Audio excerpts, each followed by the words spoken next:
ஆத்ம வணக்கம்.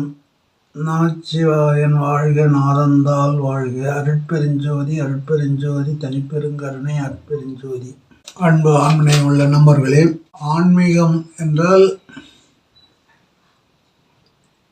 உண்மை நிலை, உண்மையான இறை வழிபாடு எது அப்படின்றது 90% பேருக்கு தெரியல. இதில் சித்த வித்தை தெரிஞ்சவங்க மட்டும்தான் ஆண்டவன் நம்முள்ள இருக்கிறான் அப்படி என்பது சித்த வித்தியார்கள் மட்டும்தான் தெரியுதே தவிர, மேற்படி எல்லா ஆன்மீகவாதிகளும் உருவ வழிபாட்டு தான் முன்ன வைத்து சொல்கிறார்களே தவிர, உருவமும் அருவமும் உபயமும் ஆகிய அப்படின்னார். உருவம், அப்புறம் அருவம், அப்புறம் உபயம் அப்படின்னார். ஆரம்ப நிலையில் உருவ வழிபாடு பண்ணணும். ஏன்னா எடுத்த உடனே அருவம்னா தெரியாது. ஆனால் சித்த வித்தியார்களுடைய குழந்தைகள் 5 வயசுலே ஆண்டவன் அருவமாக இருக்கின்றான் அப்படின்றத அவங்க உணர்ந்துட்டாங்க. அவங்களுக்கு தெரியுது. அதான் ஒரு பெரிய சந்தோஷம். எப்படின்னு கேட்டால், 5 வயசு குழந்தைகள்லாம் இறைவன் நம்முள்ளே இருக்கிறான் அப்படின்றத உணர்ந்துட்டாங்க. ஆனால் மெத்த படித்தவர்களும் வயது கடந்தவர்களும் அங்கே போகிறேன், இங்கே போகிறேன், அந்த மலைக்கு போகிறேன், இந்த மலைக்கு போகிறேன் அப்படின்னு சொல்கிறாங்களே தவிர, 13 மணி நேரம் 14 மணி நேரம் நின்று சாமியை பார்க்குறாங்க. ஒரு நாளைக்கு 8 மணி நேரம் பார்த்துட்டாலே போதும் சாமியை. உட்கார்ந்த இடத்துல 8 மணி நேரம் உள் சுவாசத்தை ஒழுங்காக நாம் அபியாசம் செய்தால் சாமியை உணரலாம். ஆனால் 13 மணி நேரம் 20 மணி நேரம் நின்று உண்மை எது பொய் எது என்றதை இன்னும் மக்களுக்கு 90% தெரியல. நான் 15 மணி நேரம் நின்றுருந்தேன், அதில் மயக்கம் அடிச்சு விழுறவங்க இருக்கிறாங்க, நிற்க முடியாமல் கஷ்டப்படுறவங்க இருக்கிறாங்க. மாணிக்கவாசர் சொன்னார், அப்பர் சொன்னார், ஞானசம்பந்தர் சொன்னார், வள்ளல் பிரம்ம சொன்னார், சாமி ஒளி வடிவமாக தான் இருக்கிறாரு அப்படின்னு சொன்னார். யாரும் ஒளி இதுன்றது இன்னமும் தெரிஞ்சிக்கல. அந்த உருவ வழிபாட்டில் தான் இருக்காங்க தவிர, இறைவன் நம்முள்ளதான் இருக்கிறான், அவன் சீவசக்தியாக இருக்கின்றான், அவனை உள்முகமாக ஏற்றி இறக்கினால் பெறலாம். சுமார் 8 மணி நேரம் உள் சுவாசத்தை நாம் அபியாசம் செய்தால், 8 மணி நேரம் தொடர்ந்து சொல்லலை, நான் வேலை செஞ்சுக்கிட்டே அபியாசம் பண்ணலாம். இந்த உள் சுவாசத்தை ஏற்றி இறக்கலாம். பஸ்ஸில் போயிட்டே செய்யலாம்.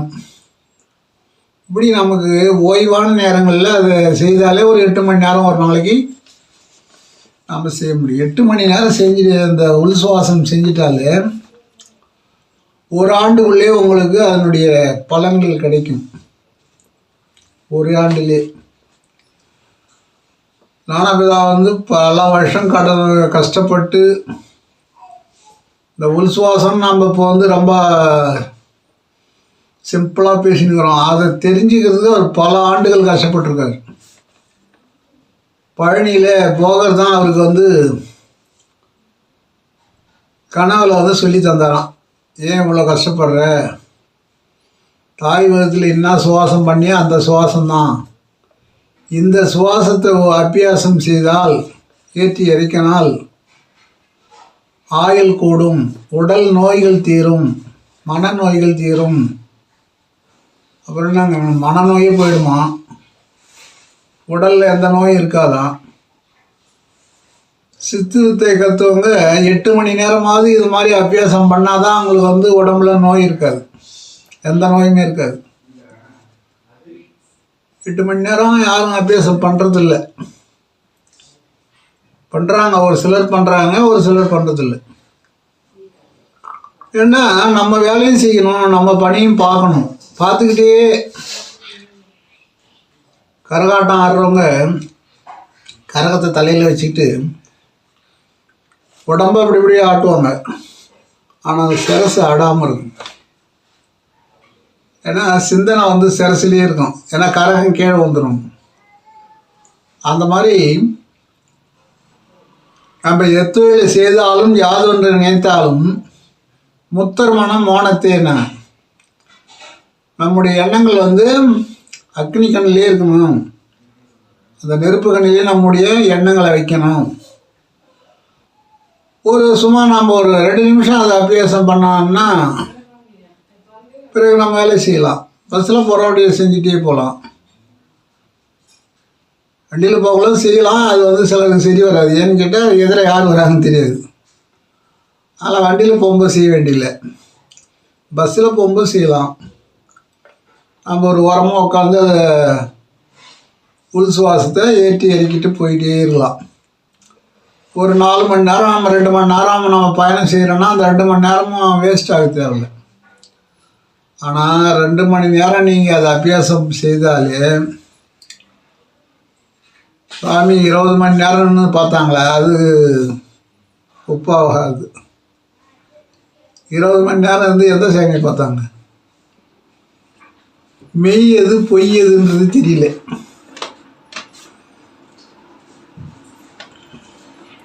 நம்ம உடம்பு தான் ஆலயம் சொல்கிறாங்க சித்தர்கள். இந்த உடம்பு தான் ஆலயம். அப்போ மூக்குத்துவாரம் தான் 2 வாசல். இதை கடந்தால்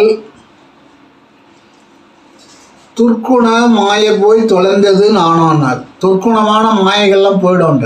மூக்குத்துவாரம் 2 வாசல், கண்ணுத்துவாரம் 2 வாசல், வாய் 1, காது 2, உள்நாக்கு மேலே 2 வாசல். 2, 4, 6, 7, 7, 2, 9. 9 வாசல் எங்கே இருக்குதுன்னு கேட்டால் சிரசிலே இருக்குது. ஓட்டை வீடு 9 வாசல்னு. இதில் அந்த வீட்டில் 9 வாசல் இருக்குது. எங்கே இருக்குது? சிரசிலே இருக்குது. வாய் தான் கோபுர வாசல்னு சொல்கிறாங்க. வள்ளல் பிரானுக்கு வாய் கோபுர வாசல். தெல்ல தெளிந்தாருக்கு ஜீவன் சிவலிங்கம். இப்போ தெல்ல தெரியும், ரொம்ப தெளிவாக ஜீவன் தான் சிவலிங்கம்னு தெரிஞ்சுக்கிறவங்க யாருன்னு கேட்டால் ஒரு 10% பேச இருக்காங்க. ஏன்னு கேட்டால் இன்றைக்கி கோவிலில் அதிகமான கூட்டம் வருது. காரணம் என்னன்னு கேட்டால் உண்மை எது, உண்மை சாமி எங்கே இருக்குதுன்னு தெரியல. இப்போ வள்ளல் பெருமான் ஜோதியை காட்டினார்.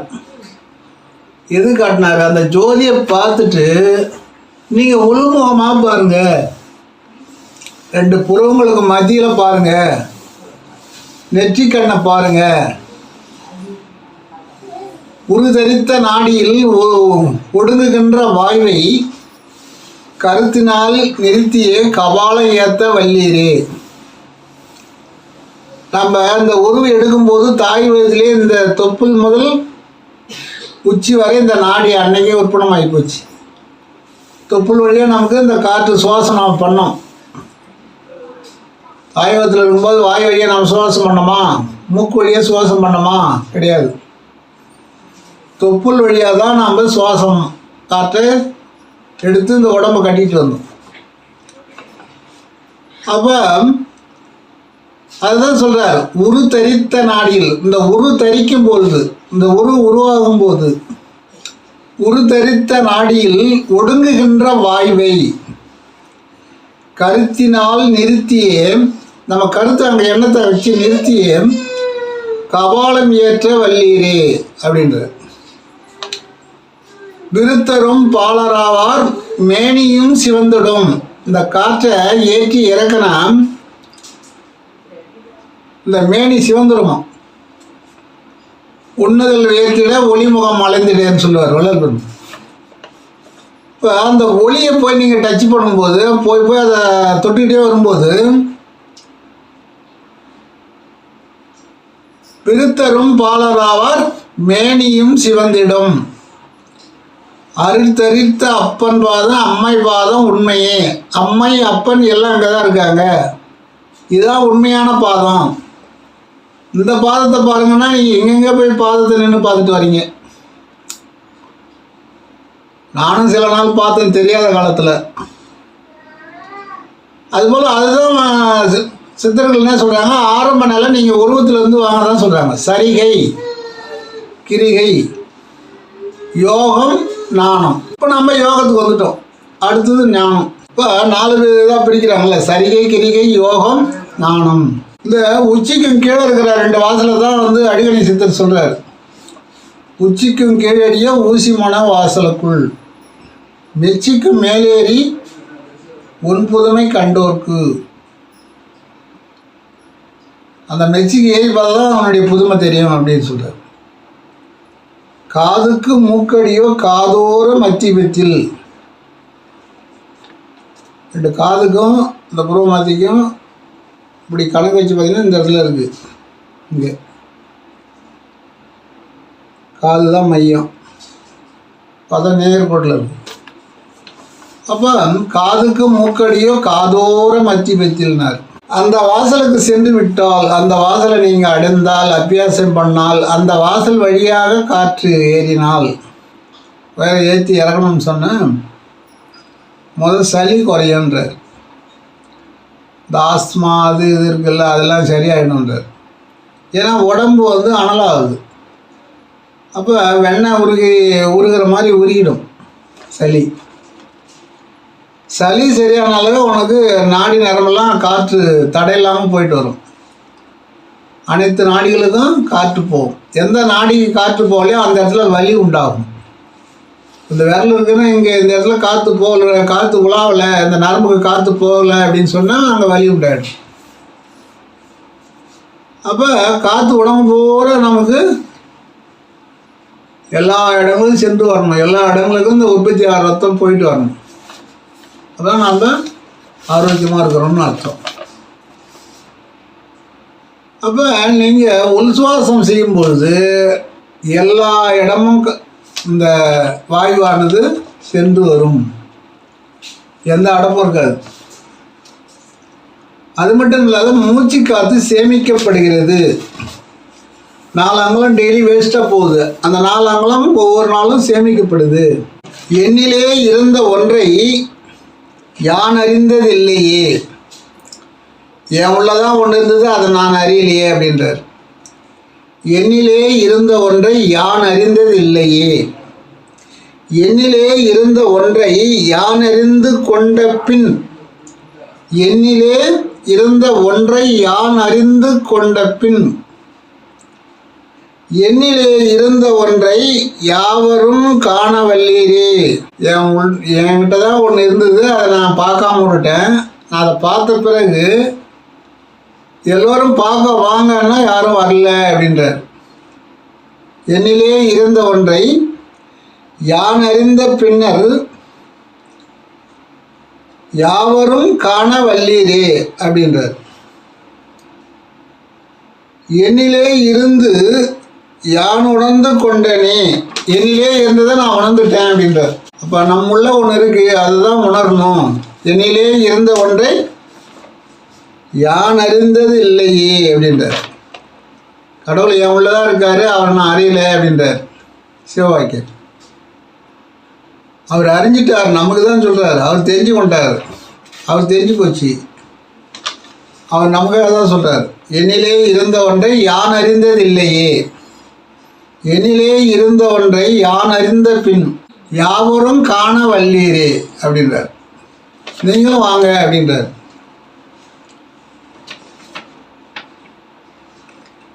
அங்கே நீங்கள் அந்த உள்ள ஒன்று இருக்கு, அதை நீங்கள் அறிஞ்சு விட்டால் என்னிலே இருந்த ஒன்றை யான் அறிந்து கொண்ட பின் பிரம்ம ரகசியம் பேசி என் உள்ளத்தே தரமுற விளங்கும் சாந்த சற்குருவே. மனதான் குரு. அப்போ பிரம்ம ரகசியம் அங்கே நடக்கன்றார். பிரம்ம ரகசியம் பேசி என் உள்ளத்தே தரமுற விளங்கும் சாந்த சத்குருவே. எப்போ என்னிலே இருந்த ஒன்றை யான் அறிந்த பின், உள்ள இருக்கிறத ஒன்று அதை அறிந்த பிறகுதான் பிரம்ம ரகசியம் கிடைக்கும் அப்படின்னு. அதுவும் தரமாக விளங்குமா. பிரம்ம ரகசியம் பேசி என் உள்ளத்தே தரமுற விளங்கும் சாந்த சத்குருவே. அவர் தான் சத்குரு. குரு எங்கே இருக்காரு? மனம்தான் குரு. மனம்தான் குரு. அப்போ நம்ம உள்ளே இருக்கிற ஒன்றை தெரிஞ்சுக்கணுன்னா சித்தர்கள்லாம் எவ்வளோ கஷ்டப்பட்டுருக்காங்க. அவ்வளோ சீக்கிரம் அவங்க நாமெல்லாம் நமக்கு கொஞ்சம் தெளிவாக சொல்லித்தராங்க. அவங்களுக்குலாம் அந்த மாதிரி கிடைக்கல. எவ்வளோ கரடு மூடான பாதையெல்லாம் போய் கஷ்டப்பட்டு தான் அவங்களும் வந்தாங்க. இது வள்ளல் பெருமான்னு சொல்கிறார். நான் படும் பாடு சிவனே அப்படின்றார். நான் படும் பாடு சிவனே உலகோர் நவிலும் பஞ்சுதான் படுமோ. இந்த பஞ்சு காற்றுல அடிச்சுன்னு போகுது, இலவம் பஞ்சு, அந்த மாதிரி கஷ்டப்பட்டான்றார் வள்ளல் பெருமான். நான் படும் பாடும் சிவனே, நான் படுற பாடு உலகோர் நவிலும் பஞ்சுதான் படுமோ.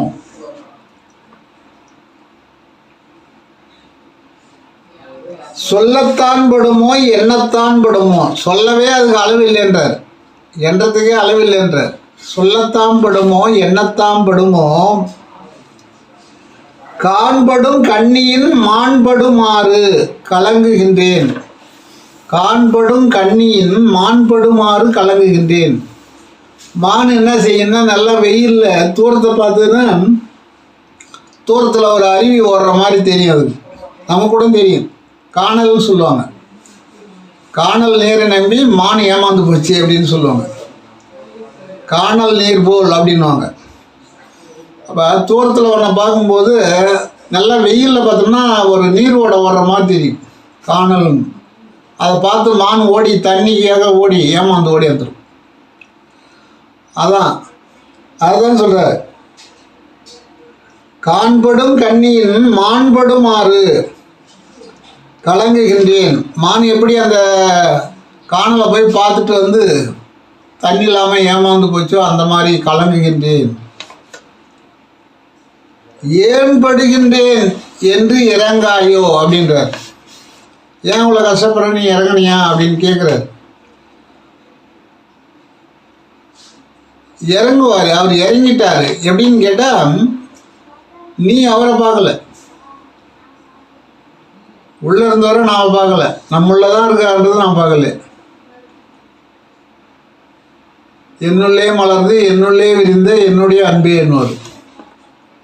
என்னுள்ளே மலர்ந்து என்னுள்ளே விரிந்த என்னுடைய அன்பே அப்படின்னு. என் உள்ளதான் இருக்கிற உனக்கு தெரியல, தெரிஞ்சிக்காம விட்டுட்டேன் அப்படின்றது. அதனால் நம்ம உள்ளே இருக்கிறத தெரிஞ்சிங்கன்னா, இப்போ சித்தர்கள்லாம் எவ்வளோ கஷ்டப்பட்டுருக்காங்க, மகான்கள் கஷ்டப்பட்டு தான் இருக்காங்க. நமக்கு இப்போ ரொம்ப மிக தெளிவாக நிறைய இப்போ சொல்லி கொடுக்க ஆரம்பிச்சிட்டாங்க. நம்ம விட இந்த ஒரு பள்ளியில் படிக்கிற ஒரு 5 வயசு குழந்தைங்கள்லாம் இதை கற்றுக்கலாம். இதுக்கு எந்த விதமான தடையும் கிடையாது, எந்த விதமான பத்தியமும் கிடையாது. இதனால் அவன் காட்டுக்கெல்லாம் ஓடிட மாட்டான், சாமியார் ஆகிட மாட்டான். நானும் இதை என்ன சொல்கிறாரு, நீங்கள் குடும்ப இல்லஸ்தனாக இருந்துக்கிட்டே இதை செய்யுங்கன்றார். அங்கே போயிட்டு நீங்கள் வந்து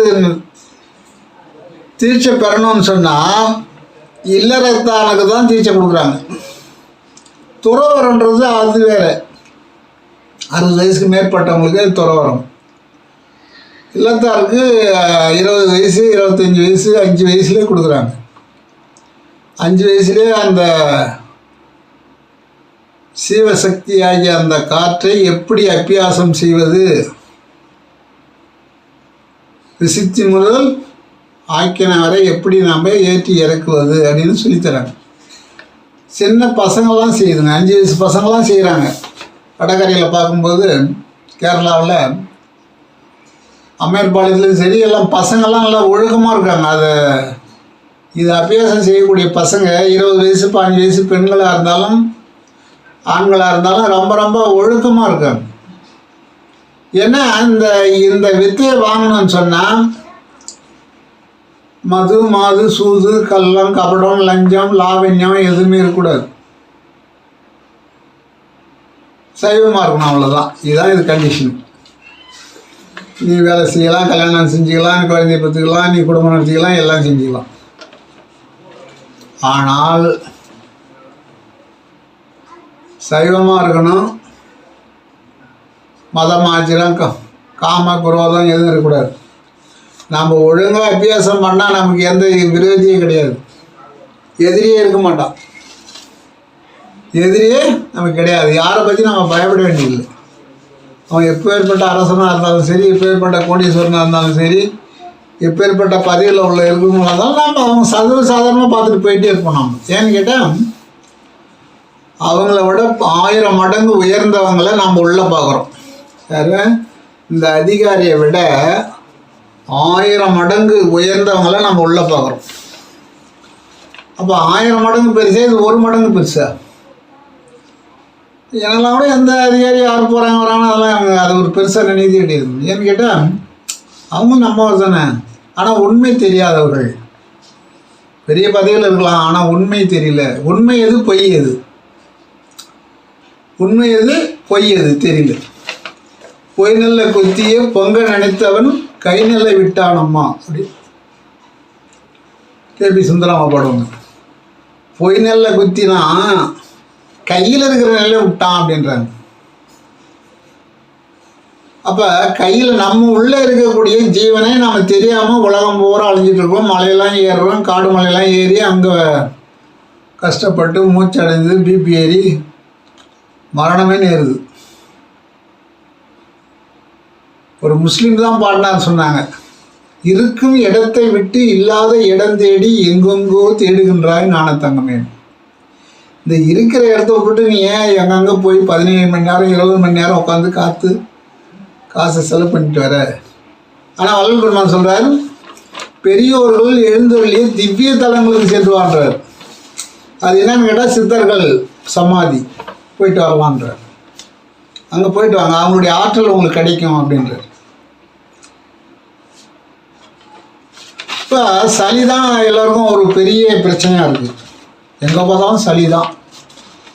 சளி இருக்கணும், அது அளவாக இருக்கணும். சளி இருக்கணும். சளி இல்லைன்னா உடம்பு ரொம்ப உஷ்ணமாக இருக்கும். நம்ம மூச்சு காற்றே அனலாக வரும். ஏன்னா இங்கே ஒரு ஏசி மாதிரி இருக்குது சளி. இந்த 2 பக்கம் வெளியிலேருந்து வரக்கூடிய சூடான காற்றை அது பதப்படுத்தி நமக்கு தேவையான அளவுக்கு உள்ள அனுப்புது. இப்போ சளி இருக்கணும், அது அளவாக இருக்கணும். சுகர் இருக்கணும், அது அளவாக இருக்கணும். கேன்சர் இருக்கணும், அது அளவாக இருக்கணும். பிபி இருக்கணும், அது அளவாக இருக்கணும். எல்லாமே இருக்கும், நமக்கு எல்லாமே அளவாக இருக்குது. அதனால் நம்ம யார்கிட்டையும் போய் மருந்து எடுத்துக்க தேவையில்லை. எல்லாமே எல்லாருக்கும் இருக்கும். கேன்சர் தனியாக ஒரு வரது இல்லை. கேன்சர் இந்த உடம்புலேயே இருக்கிறது தான். அது அதிகப்படி ஆகும்போது தான் கேன்சர்னு சொல்கிறாங்க. சுகர் உடம்புலேயே இருக்கிறது தான். அது அதிகப்படி ஆகும்போது தான் சுகர்னு சொல்கிறாங்க. நார்மலாக இருக்கும்போது உங்களுக்கு சுகர் நார்மலுங்க அப்படின்னு சொல்கிறாங்க. அப்போ இந்த சிவசக்தியான காற்றை, மூச்சு காற்றை மெல்ல ஏற்றி இறக்கினால் அனைத்து நோய்களும் குணமாகும். ஏன்னா எல்லா மகான்களுக்கும் யாருக்குமே எந்த நோயும் கிடையாது. வள்ளல் சொன்னார், நோயற்ற வாழ்வு நாங்கள் வாழ வேண்டும்னார். இப்போ சளி இல்லாமல் நாம் இருந்தாலே எவ்வளோ நல்லது, எந்த நோயும் வராது. இப்படி சளி வந்துடுது, வறட்டு இரும்பில் இரும்பிகிட்டே கிடக்கிறோம் அப்படின்னு சொன்னால், பசும்பால், அதில் கொஞ்சம் மஞ்சள் பொடி, மிளகு பொடி, கொஞ்சம் ஒரு சிட்டிகை மஞ்சள் பொடி, கொஞ்சம் மிளகு பொடி, அதை கலந்து காய்ச்சி பனங்கள்கிட்ட போட்டு காய்ச்சி வடிகட்டி ஒரு 100 மில்லி சாப்பிடணும். காலை மாலை சாப்பிட்டு வந்தால் அந்த பனங்கள்கிட்ட சேர்றதுனால உள்ளே இருக்கிற உஷ்ணம் குறையும். மஞ்சளும் மிளகும் கிருமி நாசினி, அங்கே இருக்கிற கிருமி அழிச்சிடும், சளி குறையும். அடுத்தது இருமலும் நின்றுடும், சளியும் குறைஞ்சிடும். அதுக்கடுத்தது 200 மில்லி தண்ணீரில் 50 துளசி சாறு கலந்து 50 பனங்கல்கண்டை போட்டு காய்ச்சி வடிகட்டி 3 வேளை சாப்பிடணும். காய்ச்சி வடிகட்டி 3 வேளை சாப்பிட்டா அந்த சளி சரியாகும். இதில் உங்களுக்கு ஈஸியாக தெரியுதோ அதை செஞ்சுக்கலாம்.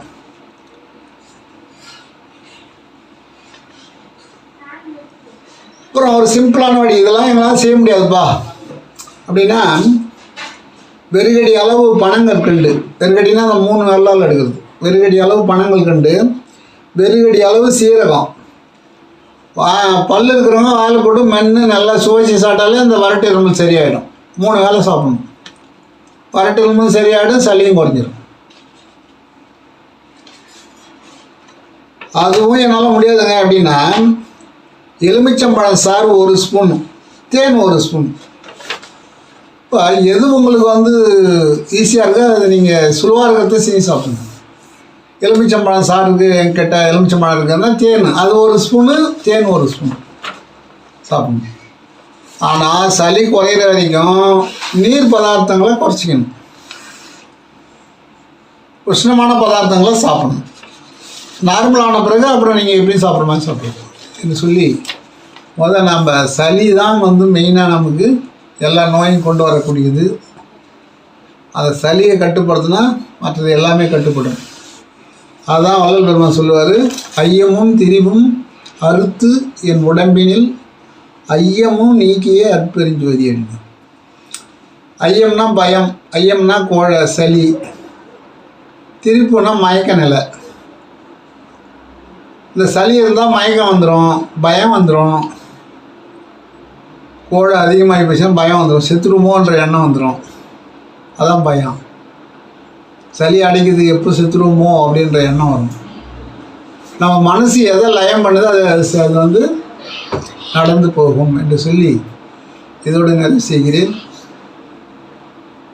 அருட்பெருஞ்சோதி அருட்பெருஞ்சோதி. ஆத்ம வணக்கம். வணக்கம். வாழ்க வளமுடன்.